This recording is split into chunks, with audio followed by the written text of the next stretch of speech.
దేవుని నామమునకు మహిమ కలుగును గాక. వాక్యాన్ని వీక్షిస్తున్న మీ అందరికీ ప్రభువైన యేసుక్రీస్తు నామములో నా హృదయపూర్వక వందనాలు చెల్లిస్తున్నాను. దేవుడు మిమ్మల్ని మీ కుటుంబాలని దీవించును గాక. ఈ సమయంలో మనము మార్కు సువార్త 12వ అధ్యాయం 30వ వచనాన్ని మనం చదువుదామండి. నీవు నీ పూర్ణ హృదయంతోనూ, నీ పూర్ణ ఆత్మతోనూ, నీ పూర్ణ వివేకముతోనూ, నీ పూర్ణ బలముతోనూ నీ దేవుడైన ప్రభువును ప్రేమింపవలనన్నది ప్రధానమైన ఆజ్ఞ. నీవు నీ పూర్ణ హృదయముతోనూ, నీ పూర్ణ ఆత్మతోనూ, నీ పూర్ణ వివేకముతోనూ, నీ పూర్ణ బలముతోనూ నీ దేవుడైన ప్రభువుని ప్రేమించాలి. యేసు ప్రభు ఎక్కడ ఏ సందర్భంలో చెప్పాడంటే, ఒక శాస్త్రి యేసు ప్రభు దగ్గరకు వచ్చి అడిగినప్పుడు ఈ వాక్యాన్ని తెలియజేస్తున్నాడండి. ఏంటి అంటే, యేసు ప్రభు వారు పాత నిబంధనలో ఇచ్చినటువంటి అన్ని ఆజ్ఞల్ని రెండుగా సమరైజ్ చేసి, అంటే క్లుప్తపరిచి చెప్తున్నాడు. ఈ రెండు ఆజ్ఞలు మనం గమనిస్తే, దేవుడిచ్చిన పాత నిబంధనలో ఇచ్చిన ప్రతి ఆజ్ఞ కూడా దేవునికి మనిషికిని, అలాగే మనిషికి సంబంధించిందండి. అందుకే యేసు ప్రభు రెండు ఆజ్ఞలు చేసినాడు. ఒకటి ఏంటంటే దేవుని ప్రేమించాలా, రెండోది ఏంటంటే ఒకరినొకరు ప్రేమించాలి. సో ఈ వాక్యాన్ని మనం పాత నిబంధన యేసు ప్రభు కొత్తగా చెప్పలేదండి. పాత నిబంధన ద్వితీయోపదేశ కాండం 6వ అధ్యాయంలో చెప్పబడినటువంటి ఈ వాక్యాన్ని మరలా యేసు ప్రభు వారు ఇక్కడ కోట్ చేస్తున్నాడండి. ఈ విషయాన్ని మనం గమనించాలి. మనం దీన్ని హీబ్రూలోగాన ఇంకొక విషయాన్ని మనం గుర్తుపెట్టుకోవాలి. ఏంటంటే, ఇది ఆజ్ఞ. దేవుణ్ణి ప్రేమించడం అనేది ఆజ్ఞ, అంటే తప్పనిసరి. మనం హీబ్రూలో మనం ట్రాన్స్లేషన్ చేస్తే, నీవు తప్పనిసరిగా నీ దేవుణ్ణి పూర్ణ హృదయముతో, పూర్ణ ఆత్మతో, పూర్ణ వివేకంతో, పూర్ణ బలముతో ప్రేమించాలంటే దేర్ ఇస్ నో ఆప్షన్. తప్పనిసరిగా దేవుణ్ణి మనం ప్రేమించాలి. తర్వాత బైబిల్లో మనం అనేకమైనటువంటి మాటలను పదే చెప్పబడిన మాటలు మనం వింటాం. నేను తప్ప వేరొక దేవుడు నీకు ఉండకూడదు, నిన్ను స్వస్థపరచు యెహోవాను నేనే అనేటువంటి చాలా మాటలు పదే చెప్పబడిందండి. అంటే ఎందుకు పదే చెప్పబడిందంటే, ఇది చాలా ప్రాముఖ్యమైన అర్థం. కాబట్టి నీ పూర్ణ హృదయంతో నీ దేవుణ్ణి ప్రేమించాలన్నది కూడా తప్పనిసరి, చాలా ప్రాముఖ్యం. అందుకే కొత్త నిబంధనలో ఈ ఆజ్ఞ చాలా ఇంపార్టెంట్ అండి. లాస్ట్లో మనమందరూ మన వాక్యం విన్న తర్వాత మన హృదయాలు దేవునికి సమర్పించి చెప్పబోతున్నామండి. ఇంకోటి ఏంటంటే, ఈ వాక్యాన్ని యూదా సమాజ మందిరాల్లో వాళ్ళు చదివేటప్పుడు ఆ సమాజ మందిరంలో ఉండే వాళ్ళందరూ లేచి నిలబడి పదే ఈ మాటలు కొన్ని నిమిషాలు చెప్పేవారంట. అంటే దీని అర్థం ఏంటంటే, ఇది తప్పనిసరిగా మన జీవితంలో చాలా ప్రాముఖ్యం అండి. కొంతమంది చెప్తారు దేవుణ్ణి పూజించాలని చెప్పి, కానీ బైబిల్ చెప్తావు దేవుణ్ణి ప్రేమించాలని. ఎందుకు అంటే, దేవుడు కూడా ఒక వ్యక్తే. ఆయనలో నుంచి మనం సృష్టింపబడినాం, ఆయన స్వరూపంలో ఉన్నాము కనుక తప్పనిసరిగా మనం దేవుణ్ణి ప్రేమించాలి. దేవుడే చెప్పినాడండి, నేను నిన్ను ప్రేమించిన ప్రకారం మీరు నన్ను ప్రేమించాలని చెప్పి. సో ఇంకొక విషయం ఇక్కడ మనం గమనించాలండి. ఎట్లా ప్రేమించాలంటే, పూర్ణ హృదయముతో, పూర్ణ ఆత్మతో, పూర్ణ వివేకముతో, పూర్ణ బలముతో, అంటే సంపూర్ణంగా ప్రేమించాలి. ఏంటండి, సొలొమోను దేవుణ్ణి సంపూర్ణంగా ప్రేమించలేదండి. మనం ఈ వాక్యం 1 రాజులు 3:3 చదివితే, తన తండ్రి అయిన దావీదు నియమించిన కట్టడలను అనుసరించుచు సొలొమోను యెహోవా యందు ప్రేమ ఉంచెను గాని ఉన్నత స్థలమందు అతడు బలులను మాత్రము అర్పించుచు ధూపము వేయచ్చు ఉండాను. అంటే అర్థం ఏంటంటే, కొన్ని విషయాల్లో మంచిగా ఉన్నాడు, కొన్ని విషయాల్లో తప్పిపోయినాడు సొలొమోను. ఇది దేనికి దారి తీసిందంటే, చివరికి అన్ని విషయాల్లో తప్పిపోయేంత స్థితికి దిగజారిపోయినాడు సొలొమోను. ఈరోజు చాలామంది అంటారు పూర్ణులుగా ఉండాలని. యేసు ప్రభు ఈరోజు మనకి దేవుని వాక్యం ఎందుకు చెప్పబడిందని, మనం సంపూర్ణులు కావాలి అంటే క్రీస్తుకు కలిగిన పూర్ణతకు సమానుభావంగా వారు కావాలి. అలాగ మనం ఎదగాలి. కొంతమంది అంటారు అది నా బలహీనత అండి. కొంతమంది అన్నిట్లో నేను మంచోడండి, ఒక లంచం తీసుకోవడం కష్టం అండి, అది నా వల్ల కాలేదండి, నేను ఉండే స్థలం అలాంటిదండి, అట్లా అంటుంటారు. నిజం ఏంటంటే, చిన్నది నువ్వు ప్రారంభిస్తే చివరికి అనేక చెడు కార్యాలకు దారి తీస్తుంది. అందుకే యేసు ప్రభు చెప్తున్నాడు, పూర్ణ హృదయంతో దేవుణ్ణి మనము ప్రేమించాలండి. అంటే దేవుణ్ణి ప్రేమించడం తప్పనిసరి ఆజ్ఞ. There is no option. దేవుడు మనల్ని ఎట్లా ప్రేమించాడో అలాగ మనం ప్రేమించాలి. 4 కార్యాలు మనం చూడబోతున్నాం. మొదటిది ఏంటంటే, దేవుడు మనల్ని, యేసు ప్రభు ఎప్పుడు మనల్ని ప్రేమించాడు, అలాగే ఆయన ఎందుకు మనల్ని ప్రేమించాడు అలాగే మనము కొత్త నిబంధనలు దేవుణ్ణి పూర్ణంగా ప్రేమించిన వారిని మనం కొంతమందిని చూడబోతున్నాం. అపోస్తుల్ని, ఆది సంఘ క్రైస్తవుల్ని. చివరిగా దేవుణ్ణి ప్రేమించే వారికి ఉండే ఆశీర్వాదాలేంటి, నష్టాలేంటి అనే ఈ 4 కార్యాలని మనం చూడబోతున్నాం. అంటే నిజంగానే ప్రేమని నిర్వచించడం చాలా కష్టం.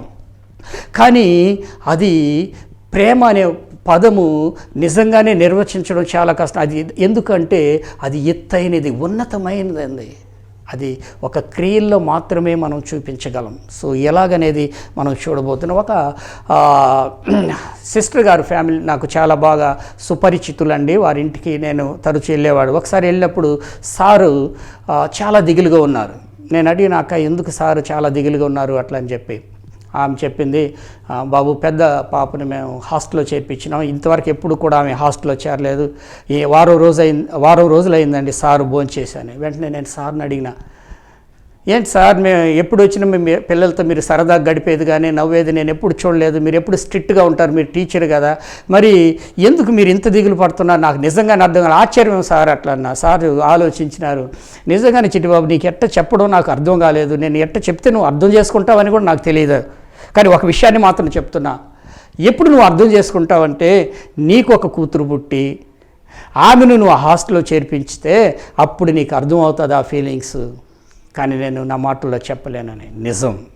ఈరోజు మా పాపను ఎక్కడైనా హాస్టల్లో చేర్పించాలంటే ఆలోచిస్తున్నాం. ఎందుకంటే అది ప్రేమని మనం నిర్వచించలేము, కానీ అది అత్యున్నతమైనది. కాబట్టి మొదటిగా దేవుడు మనల్ని ఎప్పుడు ప్రేమించినాడో మనం చూస్తాం. మొదటిగా దేవుడు ఎప్పుడు మనల్ని ప్రేమించినాడో మనం చూస్తాం. 1 యోహాను 4:19 మనం ఒకసారి మనం చదువుదామండి. ఆయనే మొదట మనలను ప్రేమించను గనుక మనము ప్రేమించుచున్నాము. మనం దేవుడిని ప్రేమించలేదు, కానీ దేవుడే మనల్ని ముందుగా ప్రేమించినాడు. దేవుడు లోకముని ఎంతో ప్రేమించినాడు, అందుకే తన అద్వితీయ కుమారుని అంటే యేసు ప్రభుని భూమి మీదకి పంపినాడండి. యేసు ప్రభు తన ప్రేమను, తండ్రి ప్రేమని మనందరికీ చూపించాడండి, తన శిలువ మరణం వరకే. కాబట్టి తర్వాత దేవుడు మనల్ని ఎప్పుడు ప్రేమించాడు? ఎఫెసీ 1:3-6 వరకు మనకు సమయం లేదు కానీ చదువుతున్నాను. జగత్ పునాది వేయబడక మునిపే ప్రేమ చేత దేవుడు క్రీస్తులో మనల్ని ఏర్పాటు చేసుకునేను. దేవుడు ఎప్పుడు అన్న జగత్ పునాది అంటే ముందుగానే దేవుడు, మనం ప్రేమించక ముందే దేవుడు మనల్ని ప్రేమించినాడు. తర్వాత జగత్ పునాది వేయబడక మునిపే దేవుడు మనల్ని ప్రేమించినాడు. తర్వాత ఇంకోటి కూడా మనం చదువుదాం, రోమా 5:5-9 వరకు. అన్ని వాక్యాలు మనం చదవలేము కదా, ఒక్క వాట మాత్రం అందులో చదువుతున్నాను. మనం ఇంకనూ పాపులమై ఉండగానే క్రీస్తు మన కొరకు చనిపోయాను.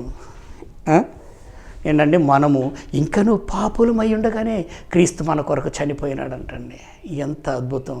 దేవుడు మనం ఆయన ప్రేమించకముందే ఆయన మనల్ని ప్రేమించినాడు. జగత్ పునాది వేయబడక మునిపే దేవుడు మనల్ని ప్రేమించినాడు. మూడవదిగా మనం ఇంకనూ పాపులమై ఉండగానే క్రీస్తు మన కొరకు చనిపోయాను. ఎంత ప్రేమ! మనం మంచోళ్ళని ప్రేమిస్తాము కానీ చెడ్డోళ్ళని ప్రేమించలేము కదండి. అయితే దేవునికి తెలుసు మన చెడుతనము నుంచి మనం మారుతామనే ఆశతో యేసు ప్రభు ఈ భూమి మీదకి వచ్చాడండి. కాబట్టి మనం ఇంకనూ పాపులమై ఉండగానే ఆయన మనల్ని ప్రేమించాడు. సో మనం తప్పనిసరిగా ఆయన్ని మనం ప్రేమించాలి కదండి. తప్పనిసరిగా మనం ఆయన ప్రేమించాలి కదా. సరే, ఒక ఉదాహరణ చెప్తాం. ఎవరైనా నువ్వు 4 సార్లు 5 సార్లు ఫోన్ చేస్తే తిరిగి వాళ్ళు ఫోన్ చేయకపోతే చేస్తావా? చేయవు కదండి. ఎందుకని? వాళ్ళకి ఇష్టం లేదని తెలుస్తుంది. సరే, ఎవరికైనా ఒకరికి నువ్వు ప్రపోజల్ చేసినావు అనుకోండి, నువ్వంటే నాకు ఇష్టం, నేను నిన్ను పెళ్లి చేసుకుంటాను, నీ మీద నాకు ప్రేమ ఉందని. ఆ ప్రేమను వాళ్ళు నిరాకరించి నేను ఇంకొకరిని ప్రేమించున్నానండి, నేను వాళ్ళని పెళ్లి చేసుకుంటానంటే ఏం చేస్తాం? వదిలేస్తాం. కానీ కొంతమంది అఘాయిత్యాలు మనం చూస్తున్నాం. ప్రేమను వాళ్ళు నిరాకరిస్తే యాసిడ్ పోయడం, చంపేయడం, బహుఘోరమైన కార్యాలు చూస్తున్నాం. యేసు ప్రభువు కూడా నిన్ను బలవంతంగా ఆయన ప్రేమించమని చెప్పడం లేదండి. కానీ ప్రేమిస్తే తప్పనిసరిగా ప్రేమించాలి. ఎందుకంటే ఆయన నిన్ను ప్రేమిస్తున్నాడు కనుక ఆయన ప్రేమించాలి. నీకు ప్రేమిస్తే అందులో ఎన్నో ప్రయోజనాలు ఉన్నాయి. అది చివరిలో నేను చెప్పబోతున్నాను. ఎన్నో గొప్ప ఆశీర్వాదాలు ఉన్నాయి. కాబట్టి దేవుడు మనల్ని ప్రేమిస్తున్నాడు కనుక మనం తప్పనిసరిగా ఆయన ప్రేమించాలా. తర్వాత రెండవదిగా మనం చూడబోతున్నాం, ఎందుకు దేవుడిని తప్పనిసరిగా ప్రేమించాలి. ఒకసారి చదువుదాం. మత్తయి సువార్త 10:37-39 వరకు. ఎవరైనా తల్లినైనను నాకంటే ఎక్కువగా ప్రేమించేవాడు నాకు పాత్రుడు కాడు. కుమారునైనను కుమార్తెను నాకంటే ఎక్కువగా ప్రేమించేవాడు నాకు పాత్రుడు కాడు. చాలండి. తండ్రినైనను తల్లినైనను తర్వాత కుమారునైనను కుమార్తెనైనను నాకంటే ఎక్కువగా ప్రేమించేవాడు నాకు పాత్రుడు కాదు. ఈ ప్రశ్న నేను చాలా దగ్గరలో అడుగుతానండి. ఎందుకు యేసుప్రభు ఈ మాట అని ఉంటాడు?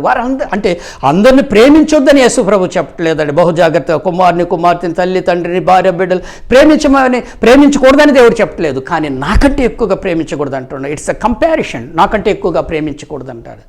చాలా దగ్గరలో ఈ ప్రశ్న అడిగితే చాలా చిన్న లాజిక్ని కోల్పోతారు, చెప్పలేకపోతున్నారు. ఏంటంటే వెరీ సింపుల్ లాజిక్ ఏంటంటే, నీ తండ్రి కంటే నేను నిన్ను ఎక్కువగా ప్రేమిస్తున్నాను, నీ తల్లి కంటే నేను నిన్ను ఎక్కువగా ప్రేమిస్తున్నాను, నీ కుమారుని కంటే నీ కుమార్తె కంటే నేను నిన్ను ఎక్కువగా ప్రేమిస్తున్నాను, అందుకే నువ్వు నన్ను ప్రేమించాలి. అంటే నాకంటే ఎవరిని ఎక్కువ ప్రేమించకూడదు. ఏంటి అంటే మరొక 2 కారణాలు చెప్తున్నాను. ఏంటి అట్టంటే, ఒకటేమో చెప్తున్నాను, వాళ్ళందరికంటే నేను నిన్ను ఎక్కువగా ప్రేమిస్తున్నాను ఒకటి. రెండవదిగా ఏంటి, దేవుడు ఎవరికంటే ఎక్కువ నాకంటే ఎక్కువ ఎవరిని ప్రేమించకూడదు అన్నాడంటే, యేసుప్రభు వారు వాళ్ళు సమస్తాన్ని మనకి ఇవ్వలేరండి. తల్లి అయినా తండ్రి అయినా కుమారుడైనా కుమార్తెనైనా ఎవరైనా సరే. ఎందుకంటే మన యొక్క ఎమోషనల్ నీడ్స్ చాలా ఉంటాయండి. కొన్నిటిని మనం చెప్పలేము, కానీ దేవునితో అన్నిటినీ చెప్పొచ్చు. దేవుడు సమస్తాన్ని నీకు ఇవ్వగలడు. ఈ నోస్ ఎవ్రీథింగ్. నీ ఆలోచన కూడా దేవునికి తెలుసు, నీకు ఏం అవసరమో కూడా దేవునికి తెలుసు. కాబట్టి మన తల్లిదండ్రులకు తెలియదు, కొన్నిటిని మనం చెప్పలేం. కానీ దేవుడు మనల్ని ప్రేమిస్తున్నాడు. సమస్తాన్ని ఆయన మాత్రమే ఇవ్వగలడు. నీ కుమారుడు కుమార్తె భార్య భర్త ఎవ్వరు ఇవ్వలేరండి. సమస్తాన్ని ఇవ్వగలిగిన వాడు దేవుడు ఒక్కడే. అందుకే ఆయన చెప్పినాడు, నాకంటే ఎక్కువగా ప్రేమించకూడదు. అందుకే అదే కారణం అండి. ఇంకొక కారణం కూడా చెప్తున్నాను. ఎందుకంటే నా తండ్రి నన్ను ఎక్కువగా ప్రేమించినాడు. చాలా ఇష్టం నేనంటే, కానీ నాకు 25 సంవత్సరాల వయసులో ఆయన చనిపోయినాడు. ప్రేమించున్నాడు, లేదని చెప్పట్లేదు. కానీ ఏంటి అంటే, మనల్ని ప్రేమిస్తారు తల్లిదండ్రులు లేదా భార్య భర్త ఎవరైనా సరే, కానీ శాశ్వత కాలం ప్రేమించలేరు. నా దేవుడు నన్ను ప్రేమిస్తే నేను చాలా బాధపడిన. దేవుడు చెప్పినాడు, నేను అన్నీ చూసుకుని నీ తండ్రి నీకు ఏది చేయగలదు దానికంటే ఎక్కువ నేను చేస్తాను. ఆ విధంగా దేవుడు నన్ను ఈరోజు పెంచి పోషిస్తూ వస్తున్నాడండి. నా తల్లి కంటే ఎక్కువ నా దేవుడు నన్ను ప్రేమిస్తున్నాడు, సందేహం లేదు. కాబట్టి ఒకటి, వాళ్ళందరికంటే నేను ఎక్కువగా ప్రేమించేవాడు ఆయనే. రెండవదిగా, నీకు సమస్తాన్ని ఇచ్చేవాడు ఆయనే. నిన్ను శాశ్వత కాలం ప్రేమించేవాడు ఆయనే. ఈ భూమి మీద నిన్ను ప్రేమిస్తాడు. నీకోసం స్థలం సిద్ధపరిచున్న అక్కడ కూడా నిన్ను ప్రేమిస్తాడండి. ఎంత అద్భుతమైనటువంటి దేవుడు. అందుకే మనం తప్పనిసరిగా పూర్ణ హృదయంతో, పూర్ణ ఆత్మతో, పూర్ణ వివేకంతో, పూర్ణ బలంతో మన దేవుణ్ణి ప్రేమించాలి. ఎందుకంటే ఆయన మనల్ని ముందుగా ప్రేమించినాడు. జగత్ పునాది వేయబడక మునిపే ప్రేమించినాడు. మనం పాపులమై ఉండగానే, మన చెడ్డవారై ఉండగానే మనల్ని ప్రేమించినాడు. ఆయన మన తల్లిదండ్రుల కంటే, మన కుమారుడు కుమార్తె కంటే ఎవరే అయినా ఉండొచ్చు, స్నేహితులైనా ఉండొచ్చు, వారందరికంటే మనల్ని ఎక్కువగా ప్రేమించేవాడు, మనకు సమస్తాన్ని ఇచ్చేవాడు. ఆయన శాశ్వత కాలం మనల్ని ప్రేమించేవాడు, నిత్యం ప్రేమించేవాడు. కాబట్టి మనము అందుకే యేసు ప్రభు చెప్పినాడు, తప్పనిసరిగా నీ పూర్ణ హృదయంతోను, తప్పనిసరిగా నీ పూర్ణ ఆత్మతోను, తప్పనిసరిగా నీ పూర్ణ వివేకంతోను, తప్పనిసరిగా నీ పూర్ణ బలంతోను దేవుణ్ణి మనం ప్రేమించాలి. మూడవదిగా మనం చూస్తున్నాం, క్రొత్త నిబంధనలో దేవుణ్ణి పూర్ణంగా ప్రేమించిన ఆది సంఘ క్రైస్తవుల్ని, అపోస్తుల్ని కొంతమందిని చూస్తాం. నేను ముందుగానే చెప్పాను కదండి, ప్రేమను నిర్వచించడం చాలా కష్టం. మనం యేసు ప్రభుని ఎలా ప్రేమించడం అని ఈ రెండు మనం మాట్లాడుకుంటూ వస్తున్నాం. కానీ ప్రేమను నిర్వచించడం కష్టం. ఎందుకంటే కానీ ఒకటి మాత్రం మనం ప్రేమను చూపించవచ్చు. ఎట్లంటే మన క్రియల ద్వారా మనం ప్రేమను చూపించవచ్చు, కానీ నిర్వచించలేం. There is possibility. మన ప్రేమను నిరూపించడానికి ఒక మార్గం ఉంది. మన యొక్క ప్రవర్తనలో మనం ప్రేమను ఇతరులకు చూపించవచ్చండి. అదే ఆది సంఘ క్రైస్తవులు చేసినారు. ఏంటి వాళ్ళు దేవుణ్ణి ప్రేమించడానికి వాళ్ళు చూపించిందంటే, ఒకటి, they give time to God. అంటే ఎక్కువ సమయాన్ని వారు దేవునికి ఇచ్చినారు కదండి. ఎవరినైనా మనం ఇష్టపడితే we spend more time with them. మనం ఇష్టం లేకపోతే త్వరగా మాట్లాడేసి వచ్చేస్తాం, అంతే కదండి. కానీ ఎవరినైతే మనం ప్రేమిస్తాం వారితో ఎక్కువ సమయాన్ని మనము గడుపుతాం. కాబట్టి ఆది సంఘ క్రైస్తవులు ప్రతి దినము వారు దేవాలయంలో తప్పక కూడుకున్నారు. అపోస్తల కార్యం 2:42 నుంచి 47 వరకు చదివితే వాళ్ళు దేవుణ్ణి ఎట్లా ప్రేమించినారో మనం అర్థం చేసుకోవచ్చు. భూములైనను ఇండ్లనైనను స్థిర ఆస్తులను అమ్మి వారి అక్కర కొలది పంచిపెడుతూ మరి ప్రజలందరూ ఎట్లా దయ పొందిన వారై ఉన్నారు. వారిలో ఉన్న వారికి ఏ కొదువ లేదండి. దేవుడు సంఘాన్ని ఈ విధంగానే స్థాపించినాడు. బట్ వి కాంట్ సీ, మనం అలాంటి సంఘాన్ని మనం ఈరోజు చూడడం అరుదుగా ఉందండి. వాటెవర్. సో దేవుడిని వాళ్ళ ప్రేమించడాన్ని అలాగ చూపించారండి. స్థిర ఆస్తుల్ని ఎందుకు అమ్మినారు అంటే ఏంటికో తెలుసా? యేసు ప్రభు పరమునకు చేర్చబడుతూ ఆయన చివరి కోరిక 2 అండి. 1, మీరు భూ దిగంతముల వరకు నాకు సాక్షులయ్యుండుడి. 2వది ఏంటంటే సర్వలోకమునకు వెళ్ళి సర్వ సృష్టికి సువార్తను ప్రకటించుడి. ఆ 2 కోరికల్ని నెరవేర్చడానికి ఆయన యేసయ్య ఆశలు నెరవేర్చడానికి భూములు అమ్మినారు. ఎందుకంటే భూములు ఎందుకు అమ్మినారు? ప్రపంచమంతా సువార్త ప్రకటించబడాలి. అపోస్తుల పాదాల దగ్గర తెచ్చిపెట్టినారు. అపోస్తులు దాన్ని తీసుకొని ఎంజాయ్ చేయలేదండి. వాళ్ళ అవసరానికి, వాళ్ళ ప్రయాణాలకు కొంత తీసుకొని ఉంటారు, మిగతా అన్ని సంఘానికి అప్పగించినారు. వాళ్ళకి ఏ కొదవలేదండి.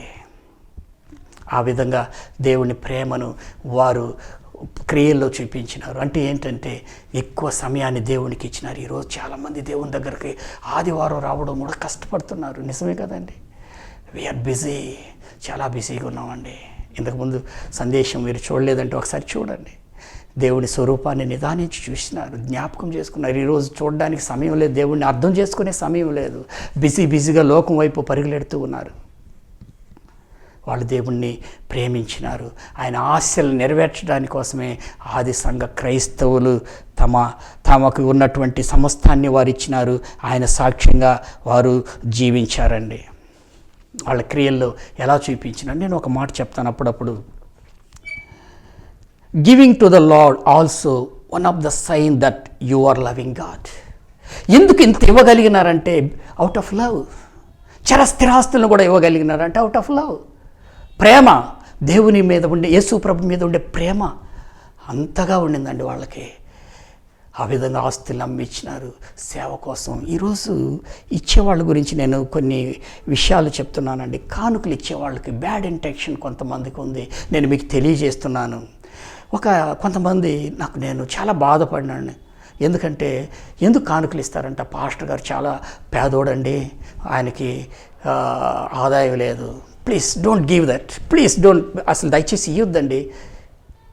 2వది ఏంటంటే సేవకుడికి ఎందుకండి ఇవ్వాలి, ఆయనకు అన్నీ ఉన్నాయని. 2 ఇంటెన్షన్లు మంచిది కాదండి. ప్రేమతో నేను ఇంకొక మాట చెప్తున్నాను. మీరు ఏ సేవకునికి ఇచ్చేటప్పుడు ఏంటంటే ఒక సేవకుడు దేవుని చిత్తాన్ని నెరవేరుస్తూ అనేకులకి ఆశీర్వాదకరంగా ఉన్నది ఆయన చేసే కార్యాలంటే యూ ప్లీజ్ గివ్, మీరు ఇవ్వండి, ఇంకా అనేకులకి ఆయన సువార్త ప్రకటించగలడు. ఆ ఉద్దేశంతో ప్రోత్సహించడానికి ఇవ్వండి. అంతేగాని ఆయనకి ఏదో లేదని కానీ లేదానికి ఆయనకు ఉన్నదని కానీ దయచేసి ఇవ్వద్దండి. కాబట్టి ఆది సంఘ క్రైస్తవులు యేసు ప్రభుని వారి క్రియల రూపంలో వారు చూపించారండి. అపోస్తుల దగ్గరికి వస్తాం. పేతురు తలక్రిందులుగా సిలువ వేయబడి చంపబడ్డాడు. కారణం ఏంటంటే యేసు ప్రభుని అంతగా ప్రేమించినాడండి. ఒకప్పుడు నేను నిరాకరించిన ఆయన మరణ సమయంలో ఆయన ఎవరో తెలియదన్నా, కాబట్టి నన్ను తలక్రిందులు అలాగే తన ప్రేమను కనపరిచినాడు. పౌలు చెప్తాడు, శ్రమైనను కష్టమైనను హింస అయినను ఉపద్రవం మరి ఏదైనను క్రీస్తు ప్రేమ నుండి మనల్ని ఎడబాపు వాడేవాడని. ఈరోజు కొంతమంది ఏంటండి, మా దేవుడు కూడా మాకు అన్నీ ఇస్తున్నాడండి. ఓకే, అన్నీ ఇస్తే నేను నీ దేవుణ్ణి పొగుడతావు, ఇకపోతే పొగడు. కానీ ఈ భక్తి, క్రైస్తవుని భక్తి, అపోస్తుల భక్తి, ఈరోజు చాలామంది భక్తి ఏంటంటే మాకు ఆయన ఏది ఇచ్చినా ఆయన మేము ప్రేమిస్తాం, ఎన్ని కష్టాలు ఉన్నాయి ఆయన మేము ప్రేమిస్తాం. ఎందుకంటే ఆయన మమ్మల్ని ప్రేమిస్తున్నాడు. అర్థం చేసుకున్న వాళ్ళండి. కాబట్టి అపోస్తులు దేవుణ్ణి, యేసు ప్రభువుని ప్రేమించారు. కాబట్టి మనము కూడా తప్పనిసరిగా దేవుణ్ణి మనము ప్రేమించాలి. మొదటిగా మనం చూసిన దేవుడు ఎప్పుడు మనల్ని ప్రేమించినాడంటే మనల్ని ప్రేమించక ముందే ఆయన ప్రేమించినాడు. జగత్ పునాది వేయబడక మనం ప్రేమించాడు. మనం ఇంకా పాపులమై ఉండగానే ప్రేమించాడు. రెండవది మనం చూసినాం, ఎందుకు మనం ఆయన తప్పనిసరిగా ప్రేమించాలంటే ఆయన మనల్ని ప్రేమించినాడు, ఆయన మన కోసం ప్రాణం ఇచ్చినాడు. మనం రెండవది చూసినాం, ఎందుకు మనం ఆయన ప్రేమించాలంటే తల్లి కంటే తండ్రి కంటే ఆయన మనల్ని ఎక్కువగా ప్రేమిస్తున్నాడు, మనకు సమస్తాన్ని ఆయన ఇవ్వగలడు. మూడవదిగా మనం చూసినాం, నిత్యం మనల్ని ఆయన ప్రేమిస్తాడు. చివరిగా మనం చూస్తాం, తర్వాత మనం చూస్తున్నాం క్రియల్లో ఆది సంఘ క్రైస్తవులు ఏ విధంగా దేవుణ్ణి ప్రేమించడం తన క్రియల్లో చూపించినారని చెప్పి, అపోస్తులు ఎట్లా వారి క్రియల్లో యేసు ప్రభుని ప్రేమించినారో చూపించినారు. ఈరోజు దేవుడు మనతో మాట్లాడుతున్న ప్రేమ అనేది మాటల్లో మాత్రమే కాదు, పెదాల్లో we can say in our prayer, I love you Jesus, I love you God. నువ్వు ప్రార్థనకి వెళ్ళినప్పుడు చెప్పొచ్చు అండి, ఒక రోజులో 10 సార్లు కూడా చెప్పొచ్చు, ప్రభు సన్నిధికి నువ్వు వెళ్ళినప్పుడు ఐ లవ్ యూ జీసస్ అట్లని. ఎందుకు చెప్పడం మాత్రమే కాదు, క్రియల్లో కూడా ప్రభుని మనం ప్రేమిస్తున్నామని మనం చూపించాలి. ఆది సంఘ క్రైస్తవులాగా, అపోస్తుల్లాగా. ఈరోజు ఎంతోమంది దైవ భక్తులు ప్రభువుని ప్రేమిస్తున్నారు, ప్రభువుని వారి క్రియల్లో చూపిస్తున్నారు, ఎంతో దేవుని కొరకు ఇస్తున్నారు, దేవుని సేవను ప్రోత్సహిస్తూ ఉన్నారు. మాత్రమే కాదు, ప్రభువు కోసం ప్రాణాలు ఇచ్చేటువంటి దైవ సేవకులు ఈరోజు కూడా ఉన్నారు. దేవుని నామమునకు మహిమ కలుగును గాక. చివరిగా మనం ముగిస్తాం. ఏంటంటే ఇది మాత్రం వాక్యాలు మనం దయచేసి చదువుదాం. దేవుని ప్రేమించిన వారి పరిస్థితి ఏంటి, దేవుని ప్రేమించే వారికి ఉండే ఆశీర్వాదాలు ఏంటో చెప్పి చివరిగా మనం ముగిస్తూ ఉన్నామండి. ఒకటి, దేవుణ్ణి ప్రేమించని వారి పరిస్థితి ఏంటి? 1 యోహాను 2:15 చదువుదాం. లోకమునైనను లోకములో ఉన్న వాటినైనను ప్రేమింపకుడి, ఎవడైనను లోకమును ప్రేమించిన ఎడల తండ్రి ప్రేమ వానిలో ఉండదు. కాబట్టి లోకాన్ని ప్రేమించే వారికి ఎడల తండ్రి ప్రేమ ఉండదు. రెండవదిగా సామెతలు 8:36, నన్ను కనుగొనని వాడు తనకే హాని చేసుకొనును, నా యందు అసహ్యపడు వారందరూ మరణమును స్నేహించుదురు. కదండి, మరణాన్ని స్నేహిస్తారు. ఓకే, మూడవదిగా 1 కొరింథీ 16:22, ఎవడైనను ప్రభువును ప్రేమింపకుంటే వాడు శపింపబడును కాక. చాలండి, ఇంతకుముందే చెప్పినాను, యేసు ప్రభు ఎవరిని కూడా బలవంతంగా ప్రేమించమని చెప్పడండి. తప్పనిసరిగా అనేది బలవంతం కాదండి. అంటే శపింపబడ్డం అంటే ఏంటి? నీకు నాకు ఏ సంబంధం లేదు, ఎప్పుడు ఈ భూమి మీద లేదు, పరలోకంలోనూ లేదు. అంటే ప్రేమించడం తప్పనిసరి దేవుణ్ణి. శపించబడ్డం అంటే నీకు నాకు ఎలాంటి సంబంధం లేదు. కాబట్టి దేవుణ్ణి ప్రేమించడం వదిలేస్తావు. నువ్వు ఒకరు ఇష్టపడి వాళ్ళు పెళ్లి చేసుకోరు అని నీకు ఓపెన్గా చెప్పినప్పుడు వదిలేస్తావు. ఈరోజు కూడా దేవుడు పిలుస్తున్నా, మాకు యేసు ప్రభుద్దు, ఓకే వదిలేస్తున్నాడు. ఆయనే నువ్వు యేసు ప్రభు నమ్ముకోలేదని నిన్ను కఠినంగా శిక్షించేయడం లేదు, యేసు ప్రభు నమ్ముకున్నావని నిన్ను ఇచ్చేసేయడం లేదు. కానీ ఒకరోజు తీర్పు అనేది జరుగుతుంది, అది వేరే విషయం. కాబట్టి దేవుణ్ణి ప్రేమించిన వారికి ఉండే నష్టాలు మనం చూసినాం, దేవుణ్ణి ప్రేమించే వారికి ఉండే ఆశీర్వాదాలు ఒకసారి మనం చూస్తాం.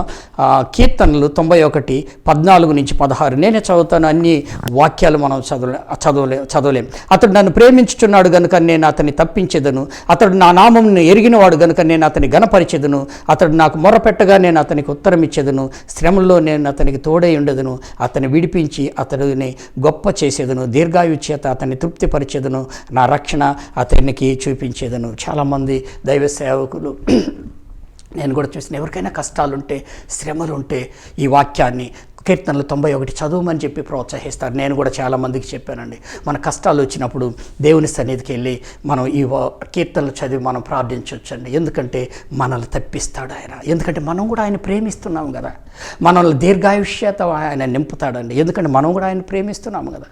కాబట్టి ప్రేమించే వారికి ఉండేటువంటి ఇదే ప్రయోజనాలు. ఇంకొక మాట కూడా మనం చదువుదాం అనుకుంటామండి, ఇది మాత్రం చదువుదాం. సామెతలు 8:21, నన్ను ప్రేమించే వారిని ఆస్తికర్తలుగా చేయుదును, వారి నిధులను నింపుదును. నన్ను ప్రేమించే వారిని ఆస్తికర్తలుగా చేయుదును. రోమా 8:28 చదువుదాం. దేవుని ప్రేమించే వారికి అనగా ఆయన సంకల్పం చొప్పున పిలువబడిన వారికి మేలు కలుగుటకై సమస్తమును సమకూడి జరుగుచున్నవని ఎరుగుదుము. చాలండి. సో దేవుణ్ణి ప్రేమించే వారికి సమస్తమును సమకూడి జరుగుతుందండి, ఇంతకంటే ఏం కావాలి? కాబట్టి మనం దేవుణ్ణి, యేసు ప్రభువుని పూజించడం మాత్రమే కాదు, తప్పనిసరిగా ప్రేమించాలి. ఎట్లా? లాస్ట్లో మనం చెప్తామండి. సో ఒక్క ఉదాహరణ చెప్పి నేను ముగిస్తున్నాను. ఏంటి మరలా ఒకసారి మనం చెప్పిన వాటన్నిటిని ఒకసారి గుర్తు చేసుకుంటాం. దేవుడు మనల్ని ఎప్పుడు ప్రేమించినాడంట? జగత్ పునాది వేయబడక మునిపే, మరి మనం ప్రేమించక మునిపే, మనం ఇంకనూ పాపులమై చెడ్డవారై ఉండేటప్పుడే ప్రేమించాడు. రెండవదిగా ఎందుకు దేవుడిని మనం ప్రేమించాలి అంటే, ఆయన మన ఈ భూమి మీద ఉన్న ప్రతి ఒక్కరికంటే, మన తల్లిదండ్రులు, మరి తోబుట్లు, మరి కొడుకు, కుమారుడు, కూతురు ఎవరైనా సరే వారందరికంటే ఎక్కువగా ప్రేమించేవాడు. రెండవదిగా ఎవరు ఇవ్వలేనంత సమస్తాన్ని ఆయన ఇవ్వగలడు. మూడవది, ఆయన మనల్ని నిత్యము ప్రేమించేవాడు.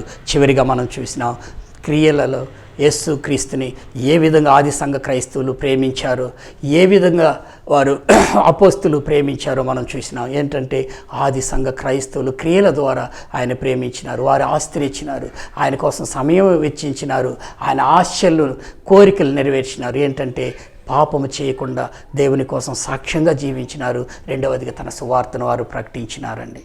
ఈరోజు దేవుడు మనతో మాట్లాడుతున్నాడు. మన క్రియల ద్వారా మనం ఈ విధంగానే ప్రభువుని ప్రేమించగలం, అది మనం నిరూపించగలం.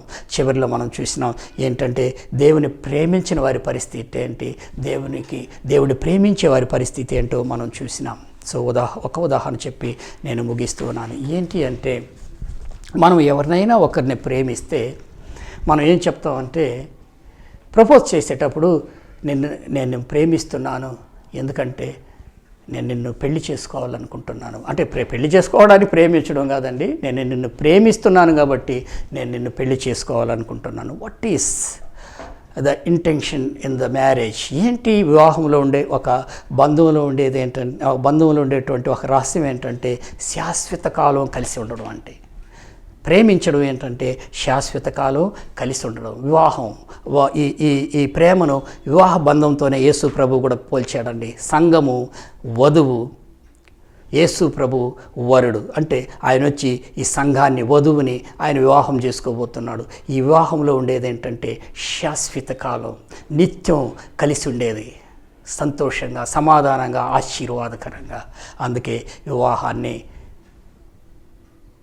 దేవుడు ఘనపరిచాడండి. కాబట్టి ప్రియమైన దేవుని బిడ్డలారా, దేవుని వాక్యాన్ని ఈరోజు మనం అందరూ విన్నాం.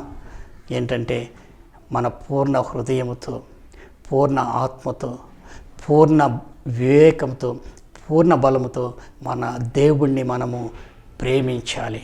ఎట్లా?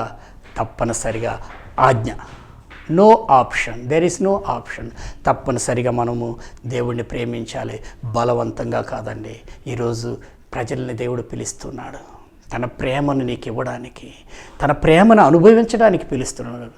కాబట్టి చాలామంది ఆయన ప్రేమను అనుభవించడానికి నిరాకరిస్తున్నారు. బట్ మనకు తెలియదండి, దేవుడు ఒకరోజు తీర్పు తీర్చబోతున్నాడు. ఆయన పిలుపుకు లోబడిన వారులారా, ఆయన ప్రేమను అనుభవించండి, ఆయన మీరు ప్రేమించండి. దేవుడు మిమ్మల్ని, మీ కుటుంబాలను దీవించునుగాక. సమాజ మందిరాల్లో వాళ్ళు పదే పదే ఈ మాట చెప్పేవాళ్ళు చాలా ప్రాముఖ్యం. కాబట్టి నాతో కలిసి మీరు చెప్పండి. నేను 3 సార్లు చెప్పాలని ఆశపడుతున్నాను.